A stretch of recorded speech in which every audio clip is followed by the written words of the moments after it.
Hey, welcome back, everybody, to Coffee with Cagnetta. I have the Tim Petrillo here from the Restaurant People.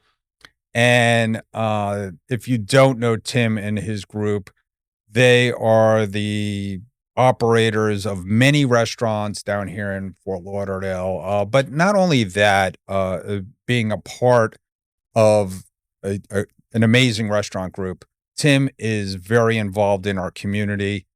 He is a leader at the Broward Workshop. He leads many efforts to make Fort Lauderdale and Greater Broward, and now he's expanding, which we'll talk to him about that. Make Florida a great place to come visit, eat. And we were just talking, Tim, welcome, number one. Thank you. Welcome to Happy Coffee be with here. Cagnetta. And Excited to be here. we've known each other for a long time. Very long time. Yeah, it's been a couple decades, I Yeah, think. so I hate to think about that because we're so old now, but yeah, it's been longer than I'd like to admit. Not because I like you, of course, Andy, but I don't like to admit my age on that. I just turned the big 60, so Oh, you did? yeah. Wow. I haven't hit that yet, but Yeah, you look great though. flicked over. Thank you. We both try to keep in shape. I know Mhm. that's a big thing in your life as well, and we like to work out and get out there and physically active. But let's talk about that. Let's talk about like back in the day. I mean, how did you get started at the Restaurant People? Well, So I was always in the restaurant business. I was since high school, like most people in the business, they kind of get introduced to them at a very young age during high school or elementary school or whatnot. But my dad had a friend who had a restaurant, and I started working in it, and I really enjoyed it. And as I went to Florida State, I was in the business program, but I really need to get more focused on what type of business. So I just had a moment where I was like, I really like the restaurant business. It's if you read the data, it's the exact business you don't want to attempt to go into Sure. because the risk factors are incredible. Right. But I loved it. I had a passion for it. I really enjoyed it. So I said, let me try to go and do this. Uh, I transferred from FSU to FIU because they had a better hotel restaurant management program. Right.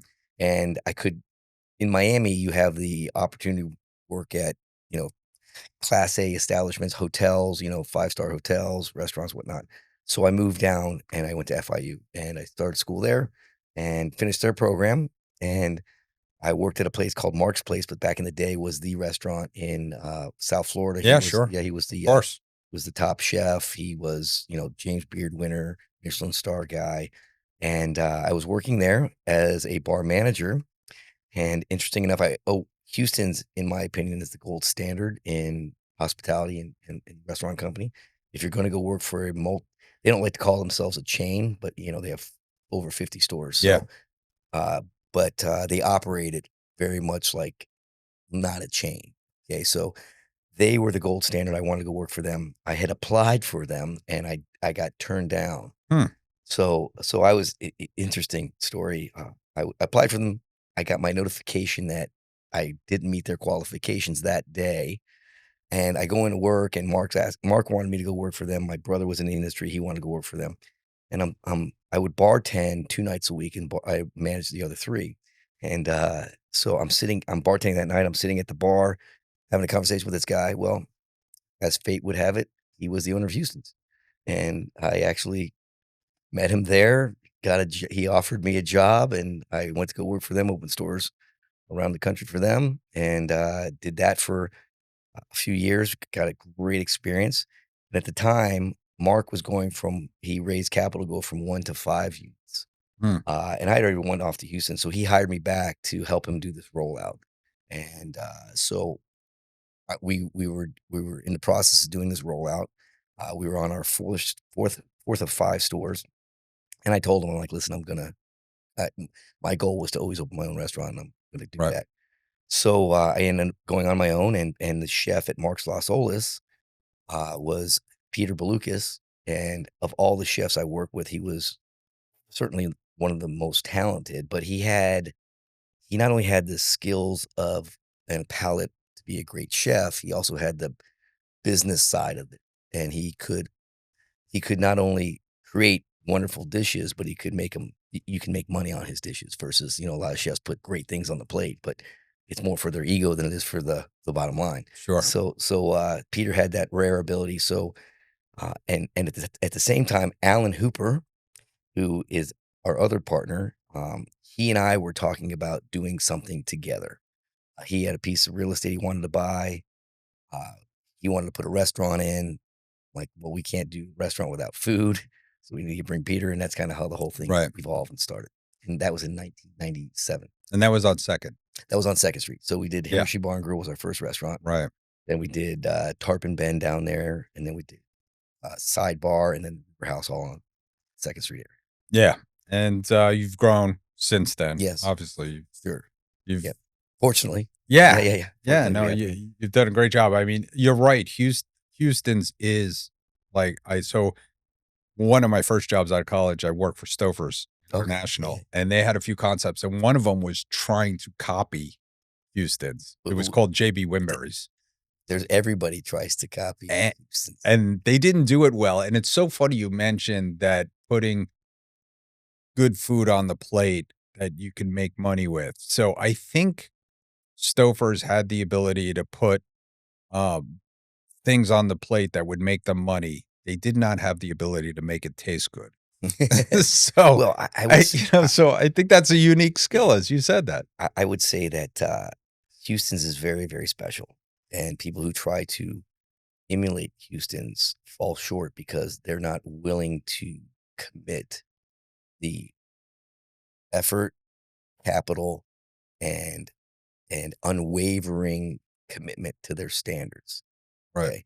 And it's very, very hard to do in an environment where you have, employees of restaurants are typically, it's a stepping stone job. It's a job that they have as a secondary income or to help offset some of their bills or when they're going to school. So they're not as committed as a career focused individual. Right. So to be able to drive that mentality to high standards consistently is a gift.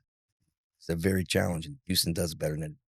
And speaking of that, you work really hard on developing your staff and your concepts and keeping that. I mean, again, one of the best restaurants in town, S3. I mean, you're Thank just,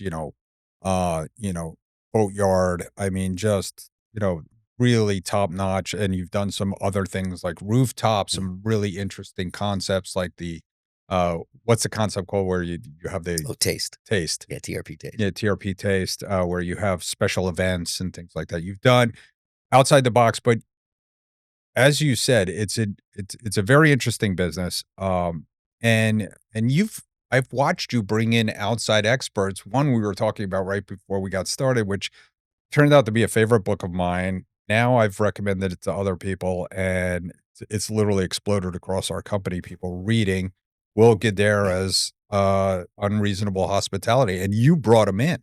Yeah, so it's funny, not only across your companies, across the country. I mean, of course, yeah. People really responded to his message, and I think it's, I think it's applicable. No, he was in the restaurant business, but his message of hospitality is in every business there is, but people don't showcase it as an asset to their clients or guests. And when you do that, the response is incredible. And the multiple of not only the guest or your client telling all their other friends about you and how good you are.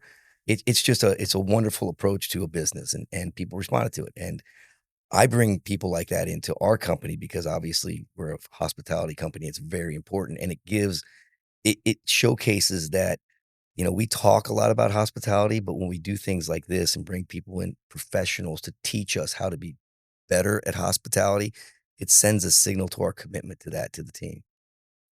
Yeah, and like you said, I think I often say building a big company, and we were talking about how many locations you have and how many people you have under you, and it's the same. I always say I have a high tolerance for pain with people, but I think it's a gift to understand that humans are humans, right? And sometimes you have to meet people where they are. Because like you said, some people are going to school. Some people need a job in the restaurant industry for a second income. And sometimes that comes with a lot of complications in their lives. Right. And you have to manage that and motivate them. And the reality is you're going to have to manage it whether you want to or not. Okay. Because either you manage it on the front end and help coach and counsel them through whatever they're going through to get them to be, a great team player, or you're going to have to deal with it when the disaster they cause, not addressing it and then leaving and everything else. So again, we try to set up a system where we have over 800 employees, and a lot of them are part-time. A lot of them Right. won't be with us for 2 years, Right. just because that's the average lifespan of an employee is a restaurant server or, front of house person is less than 2 years. Right. The average turnover in restaurants is like 80%. So think Right. about every year you have to hire that many people. So we dropped ours significantly lower than that, and it's still high. It's still very high. But what it does allow us to do, it gives us a great base of employees with our culture that when some new people come in, they quickly understand how important that is and our standards and things like that. So it's almost like a self-policing type of thing. Yeah. And let's talk about a little bit that you mentioned when we sat down. It's funny. Two things you mentioned. Number one, that it does start in the kitchen, right? Yeah. It is about what you're putting on the plate. Mhm. And people aren't necessarily coming to restaurants some for the food. Well, Right? yes. Yeah. I mean, they're coming for the food, but it's entertainment. Yeah. I think restaurants are moving in this very so in the last with the rise of social media, like every business, Sure. it's changed the landscape of how we interact with our guests, how guests appreciate and want to be entertained in restaurants. And what's happening is that you know, the people are looking for experiences more Right. so than ever. And it's driven by their own personal marketing machine, their social media channels. Okay. So people certainly want to be in a place where they they can have a great experience, can take great content and post and things like that. And that's very important. We didn't realize how important that was until about 2 years ago. And now it's funny when we do a dish, we look at everything. We look at the plate, we look at how it looks on the picture, we look at all of that, okay? Because ultimately that is your marketing, okay? Wow. And it's not even and we're not controlling a lot of that voice of that marketing, okay, because it's on other people's social channels. So we need to make sure that what we're putting there looks good in any picture, Right. right? And we go through, there's an extensive process that we go through when we do a new menu and we do pictures and things like that. So from presentations of plateware to glassware to colors in the cocktail, I mean, it's definitely changed. Where before you were focused on two simple things, okay? You're focused on what's on the plate and how good that food is coming out of the kitchen and the service aspect of it. Those two things now are a given. You if you don't have those two things, we can't even start a conversation. Okay, Right. that's like the layup. Now you have to layer on those other things, right? Look, we we did a we lit a tomahawk on fire at YOLO. Okay.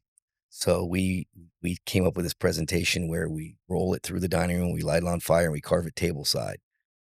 Well, we were selling maybe 10 of those a week. Okay. And I was getting a little concerned. And I'm sorry, 10 a month, excuse me, like 2 a week, 3 weeks. And to the investment that we had to make to do this rolling tomahawk, we have to, you know, well, what do you need? Well, you need a custom cart that cost about $4,000. Well, you don't need one of those. You need like 4 of those because they got to run through the dining room, right?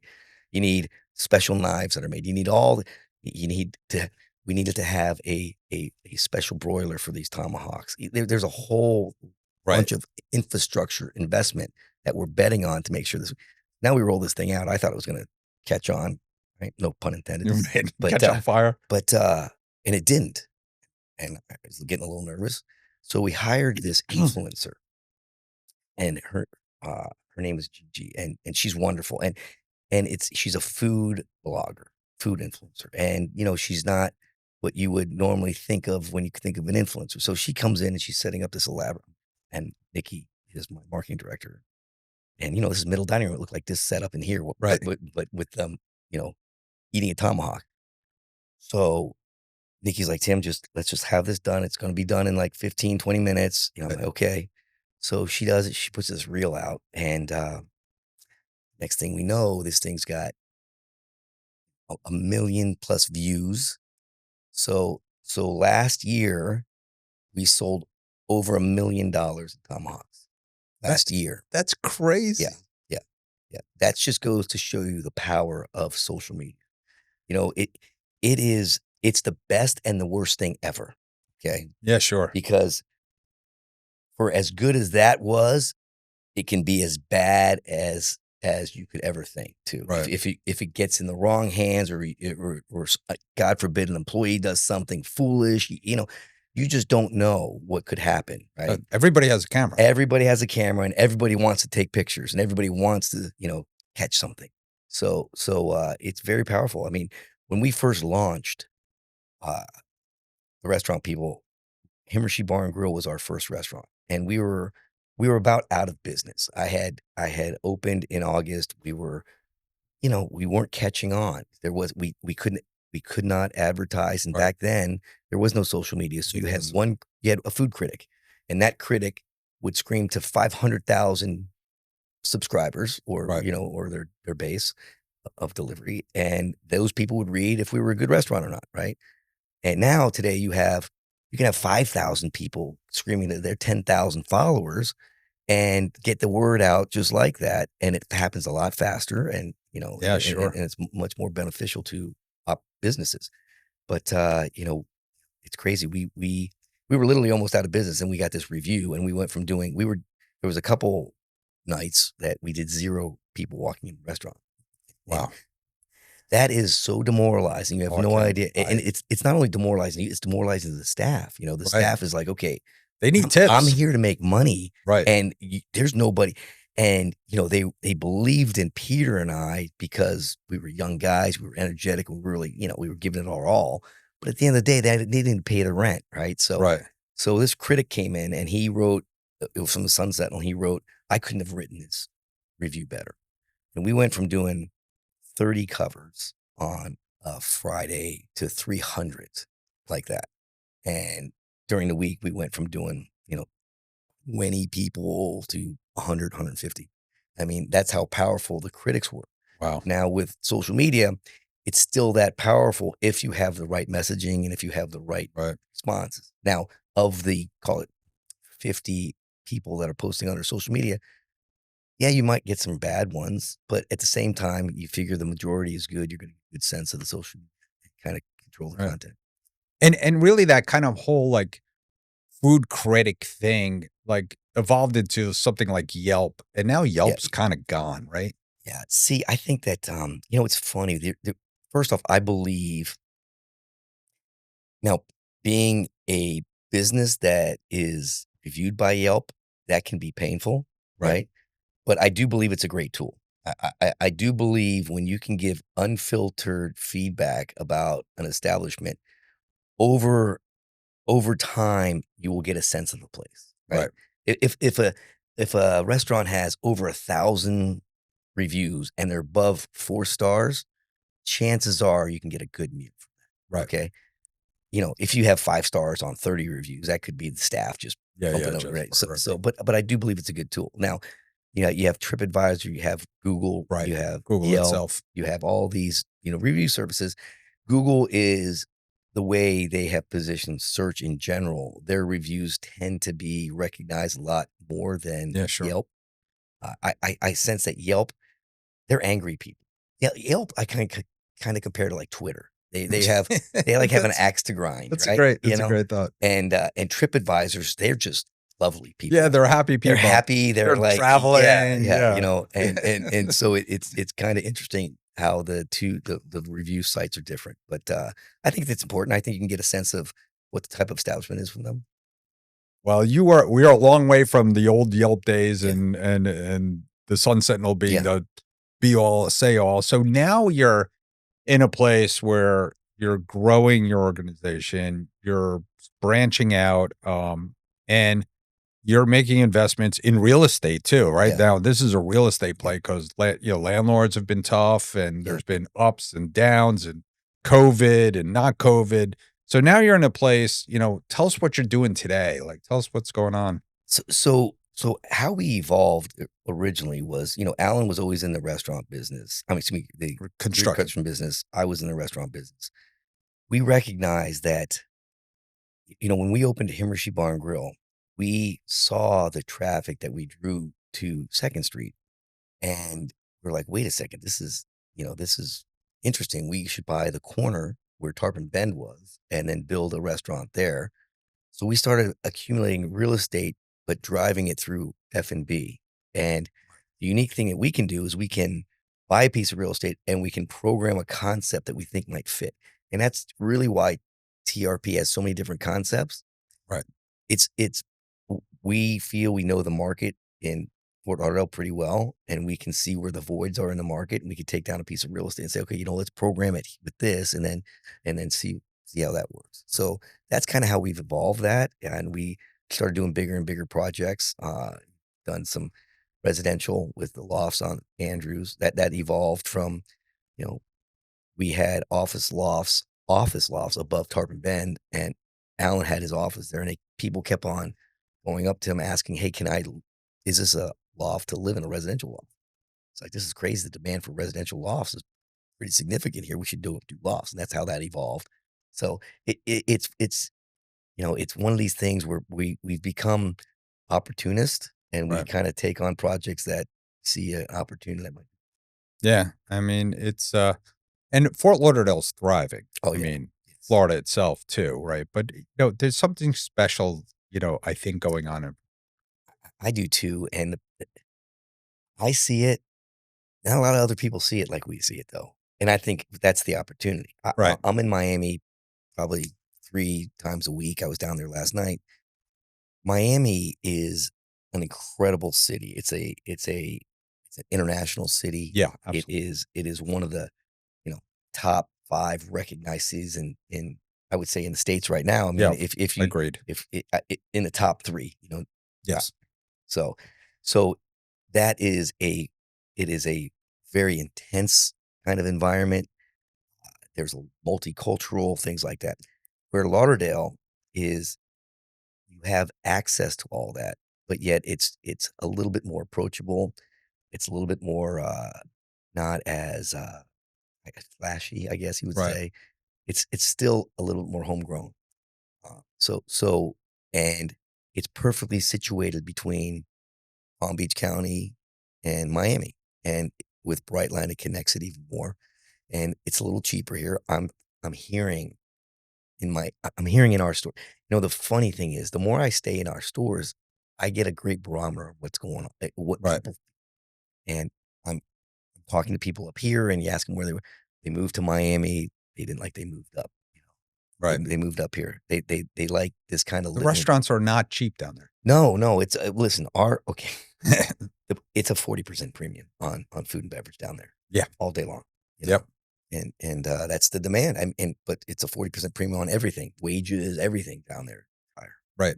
But, and so how important is something like Michelin coming up here to It's Broward huge. Palm Beach? It's huge. So I was very, I had a lot of conversations with Stacy at the CVB about that, right? And the destination has to pay Michelin to come in. Okay. Did not know that. And yes. So there is because it costs, you have to underwrite their cost to send everybody here to all the restaurants. So there's a fee that you have to pay. And at the time, she asked, and I'm like, I don't know if we're ready for that yet. I really don't. I don't think we had at the time, anybody. Now we do. So now let's get it. And I think it's great. Yeah, it's great. I mean, It gives a huge halo effect. I was on the DDA for one time, and it's a real estate development kind of focused board. But what people fail to, well, it's becoming more known, but F&B plays a huge role on where people want to live, where people want to visit.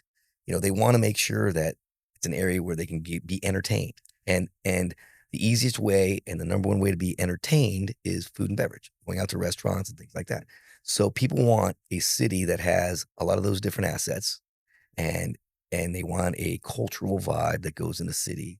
And Fort Lauderdale is growing leaps and bounds in those areas too. So we're super excited about it. Yeah, I agree. Anytime I travel, I try to stay in the downtown area because I want to walk. Mhm. Like, I wanna be able to walk to coffee, walk to a place like Java and Jam Yeah, and have a breakfast, or walk to a place, that I could go downtown where I can have a nice meal and just walk around, and, then comes the arts, then comes that's the right, other that's right. stores, then comes all the things that come together that have been coming together, and then the river walks and the nice views, and, all those things are really important. They're critical, and I think the one, if I could say where we are lacking maybe is our retail. I think our retail, look at the wealth we have, and Right, if you I would suggest to anybody, if you haven't taken boat or water taxi up and down our waterways to see the true wealth that this community has in right, these homes, things like that, because you don't see it from the street, right? right, So you see the amount it's crazy to me that we don't have the high-end brands, okay, in this community. right. Like, you don't see the luxury brands you see in Bell Harbor or Design District or Worth Avenue. They just haven't planted their flag here, and we need to really start to get, because people want, one of the components for tourism is they wanna have great retail, they wanna get Right. great shopping, things like that. So I think that's one area we. So one of the questions I usually ask when people come in here is what their favorite restaurant is, and I know, like, you might not wanna answer that, but Well, listen, I love to answer that. Obviously, I'm not gonna say my own, but I do I have. do like Y going to your restaurants, Well, so again, I like going to my restaurants too, so thank you. But, I would say, I'm obviously Italian, so growing up, it's always been Italian food is my favorite food, even though Sure, we don't own a restaurant that is Italian. But, we have the blessing of having so many good operators that are great Italian restaurateurs in town, and I could name, probably my favorites. Obviously, Runway 84, Anthony has done oh. such a great job. It He reminds me of home. you I know, mean, when I a grew up in New York, and Jersey. it's been a staple in our community Yeah, sure. forever. He recently did this killer renovation that now Oh, he took it to the next level. But what I like about Anthony is we worked together when he launched Coal Fire Pizza. We were involved in the very beginning of that. His commitment to quality, consistency, and just he's such a good restaurateur, and he's always in his stores, he's always in with his yeah, people, and it's amazing. So that's one. yeah, it's Obviously, amazing. Cafe Moderano means a lot Sure. to me. I knew those guys when they first launched. When I was working at Marks Las Olas, they had a lot of those. The original team was from Philly, so I got to meet Steve. Sure. And again, there is I can't I cannot leave Angelo Ely out. I mean, he is like the godfather of the Italian scene down here, and he does such a great job. But I will say there's a place right down the street from here that's, I gotta say, is one of the best restaurants in the community, and that's Pasta Ann. Have you been there? I have not been there, but I've heard so many good things about it. It's I tell people about it. Giancarlo Giancarlo is the son of the founder, and they're in there working it every day, and it's they're right from Italy. They came here, they opened in Miramar because they didn't know any other place to open, Right. and it's been a staple here, and that's a great restaurant. So those are kind of my go-tos for Italian food. Yeah. I think they're the best in class, and that's what I tend to eat when I'm not eating in my own place. Yeah. Well, there's a lot of great places out there, so and there's some other ones too. Yeah, I again, So Elliot Wolf. If I don't feel like Italian food, I love coconuts. Elliot's been a great friend for a long time. We worked at Houston's together. I always frequent coconuts and Top Hat and his places. I think he does a great job. I love the attitude of his team. They always are so welcoming. He was genius with the Be Nice. I mean, that you see that sticker right. around everywhere, and it's just it carries through his staff, right? I mean, he really, that's his culture, and I think it really resonates with his team. He always jokes, we have breakfast together, and every now and then after a breakfast, I'll be driving around, and he puts a "Be Nice" sticker on my car, and I don't realize it for like 2 weeks. So here I am advertising his company, driving around my car. So, There you but go. he's a great guy. All But we right. have so many great options. I We mean, I do. know I left We some do. out, but we what I like so much. over the years is our hospitality scene is becoming way, way more cohesive and friendly to each other and really becoming a community, which is great. Hey, I want to thank Tim Petrillo for coming in. I really appreciate the conversation. It was a fantastic conversation. Get out there to some of those restaurants, and I look forward to seeing you next time on Coffee with Cagnetta.